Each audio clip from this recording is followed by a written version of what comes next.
பங்குச்சந்தை முதலீடு ஆசை காட்டி சென்னையைச் சேர்ந்த தொழில் அதிபரிடம் 1.66 கோடி ரூபாய் மோசடி செய்த திருப்பூரைச் சேர்ந்த அபுதாஹிர், கேசவராஜ், கலீல் அகமது, சென்னையைச் சேர்ந்த முகமது இஸ்மாயில் ஆகியோரை சைபர் குற்றத்தடுப்பு பிரிவு போலீசார் கைது செய்து சிறையில் அடைத்துள்ளனர். அவர்களில் கலீல் அகமது கொடுத்துள்ள வாக்குமூலத்தின்படி, நானும் என்னுடன் கைதான 3 பேரும் கம்போடியாவில் தங்கி ஆன்லைன் வாயிலாக பண மோசடி செய்து வந்தோம். எனக்கு முன் முகமது இஸ்மாயில் உள்ளிட்ட 3வரும் தமிழகம் வந்துவிட்டனர். நான் கம்போடியாவில் இருந்து திரும்பிய உடனேயே கைது செய்யப்பட்டேன். எங்களை போன்ற சைபர் குற்றவாளிகள் தமிழகம் உள்ளிட்ட மாநிலங்களில் இருந்து ஆட்களை கம்போடியா, லாவோஸ் உள்ளிட்ட நாடுகளுக்கு கடத்துகின்றனர். கடத்தப்பட்ட நபர்களை ஆன்லைன் வாயிலாக பண மோசடி செய்யும் சைபர் அடிமைகளாக மாற்றி வருகின்றனர். மறுத்தால் பட்டினி போட்டும், உடலில் மின்சாரம் பாயச் செய்தும் சித்திரவதை செய்கின்றனர். சைபர் அடிமைகளாக மாற்றப்பட்டவர்கள் தினமும் 500 பேரிடமாவது பேசி பண மோசடி செய்ய வேண்டும். தவறினால் அவர்களின் சம்பளத்தில் இருந்து 25% பிடித்தம் செய்யப்படும். கம்போடியாவில் 500க்கும் மேற்பட்ட சைபர் குற்றவாளிகள் பதுங்கியுள்ளனர். அவர்கள் விதவிதமான உத்திகளை பயன்படுத்தி பண மோசடி செய்து வருகின்றனர். வங்கி அதிகாரிகள் போல எப்படி பேச வேண்டும், பங்குச்சந்தை முதலீடுகளை ஈர்ப்பது போல வாட்ஸ்அப்பில் எப்படி தகவல் அனுப்ப வேண்டும், சிக்கிய நபர்களை சிந்திக்க விடாமல் எப்படி மிரட்டி பணம் பறிக்க வேண்டும் என்பது குறித்து எங்களுக்கு 6 மாதம் பயிற்சி அளித்தனர் என்றும் தெரிவித்துள்ளார். போக்குவரத்து கழக ஓய்வூதியர்களுக்கு அகவிலைப்படி உயர்வு வழங்கினால் மாதந்தோறும் 73.42 கோடி ரூபாய் கூடுதலாக தேவைப்படும் என்று தமிழக போக்குவரத்து துறை கணக்கீடு செய்துள்ளது. அரசு போக்குவரத்து கழகங்களில் பணியாற்றி ஓய்வு பெற்றவர்களுக்கு கடந்த 9 ஆண்டுகளாக அகவிலைப்படி உயர்வு வழங்கப்படவில்லை. இந்த தொகையை வழங்க கோரி ஓய்வூதியர்களின் சங்கங்கள் பல்வேறு கட்ட போராட்டங்களை நடத்தி வருகின்றனர். தற்போதுள்ள ஊழியர்களும் ஓய்வூதியர்களின் கோரிக்கைகளை ஆதரித்து போராட்டம் நடத்தி வருகின்றனர். இந்நிலையில் ஓய்வூதியர்களுக்கு வழங்க வேண்டிய அகவிலைப்படி உயர்வு எவ்வளவு, மாதந்தோறும் வழங்கினால் எவ்வளவு கூடுதல் செலவாகும் என போக்குவரத்து துறை கணக்கீடு செய்துள்ளது.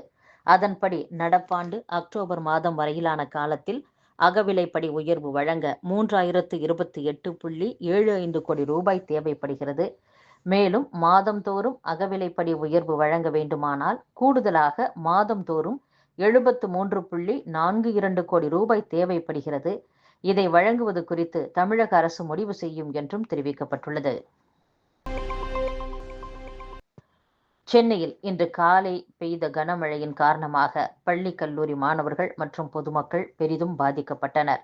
குறிப்பாக சென்னை, செங்கல்பட்டு, திருவள்ளூர், காஞ்சிபுரம் மாவட்டங்களில் இன்று ஓரிரு இடங்களில் கனமழை பெய்ய வாய்ப்புள்ளதாக தெரிவிக்கப்பட்டிருந்தது. அதன்படி சென்னையில் இன்று காலை முதலே கனமழை வெளுத்து வாங்கியது. சேப்பாக்கம், எழும்பூர், அடையாறு உள்ளிட்ட பகுதிகளில் கனமழை பெய்தது. அலுவல் நேரத்தில் கனமழை பெய்ததால் பள்ளி, கல்லூரி மற்றும் வேலைக்கு செல்வோர் பெரிதும் பாதிக்கப்பட்டனர். கொட்டும் மழையிலும் நனைந்தவாறே மாணவர்கள் செல்லும் நிலை ஏற்பட்டது. அது மட்டுமல்லாமல் மேகமூட்டத்தால் போதிய வெளிச்சமின்மை காரணமாக முகப்பு விளக்குகளை ஒளிரவிட்டபடி பொதுமக்கள் தங்களின் வாகனங்களை இயக்கினர். போக்குவரத்து ஓய்வூதியர்களின் அகவிலைப்படி உயர்வு விவகாரத்தில் அண்ணா தொழிற்சங்கம் அப்பட்டமான பொய் கூறுவதாக CITU தெரிவித்துள்ளது. போக்குவரத்து துறை அமைச்சர் கூறியபடி, ஓய்வூதியர்களின் நிலுவை அகவிலைப்படி உயர்வை தவணை முறையில் பெறுவதற்கு திமுக மற்றும் கூட்டணி சங்கங்கள் கடந்த காலங்களில் ஒப்புக்கொள்ளவில்லை என அதிமுகவைச் சேர்ந்த அண்ணா தொழிற்சங்க பேரவை செயலர் கமலக்கண்ணன் குற்றம் சாட்டியிருந்தார். இதற்கு பதிலளித்து மார்க்சிஸ்ட் கம்யூனிஸ்ட் கட்சியைச் சேர்ந்த CITU தொழிற்சங்க பொதுச் செயலர் ஆறுமுக நயினார் அறிக்கை ஒன்றை வெளியிட்டுள்ளார். அதில் முழு பூசணிக்காயை சோற்றில் மறைக்கும் வகையில் அப்பட்டமான பொய்யை அண்ணா தொழிற்சங்க பேரவை செயலர் கமலக்கண்ணன் கூறியுள்ளார். எந்த தேதியில் நடந்த பேச்சில் இது பற்றி பேசினார் என்பதை அவரால் கூற முடியுமா? அப்படி ஒரு பேச்சு நடக்கவில்லை. போக்குவரத்து ஓய்வு பெற்ற ஊழியர்களின் அகவிலைப்படி உயர்வை மறுத்து அநீதி இழைத்தது அதிமுக அரசு. அதிமுக அரசின் வஞ்சனையை அப்படியே தொடர்ந்து அமல்படுத்தி மிக கடுமையான பொருளாதார வன்முறையை ஓய்வூதியர்கள் மீது திமுக அரசு தொடுத்துள்ளது. அதிமுக, திமுக அரசுகளுக்கு இடையே எந்தவிதமான வேறுபாடும் இல்லை. இவ்விரு அரசுகளால் ஏற்பட்ட பாதிப்புகளுக்கு எதிராக ஒன்றுபட்டு போராட அனைத்து தொழிலாளர்களும் ஓய்வூதியர்களும் முன்வர வேண்டும் என்று கூறியுள்ளார். நான் ஒரு கிறிஸ்தவன் என்று மீண்டும் மீண்டும் சொல்வதில் பெருமையடைகிறேன் என்று துணை முதலமைச்சர் உதயநிதி ஸ்டாலின் தெரிவித்துள்ளார். கோவையில் எஸ்பிசி பெந்தகோஸ்தே சபைகளின் சார்பில் கிறிஸ்து பிறப்பு விழா மற்றும் நலத்திட்ட உதவிகள் வழங்கும் விழா பெத்தேல் மாநகர பேராலயத்தில் நடைபெற்றது. இதில் துணை முதலமைச்சர் உதயநிதி கலந்து கொண்டு சிறப்புரையாற்றினார்.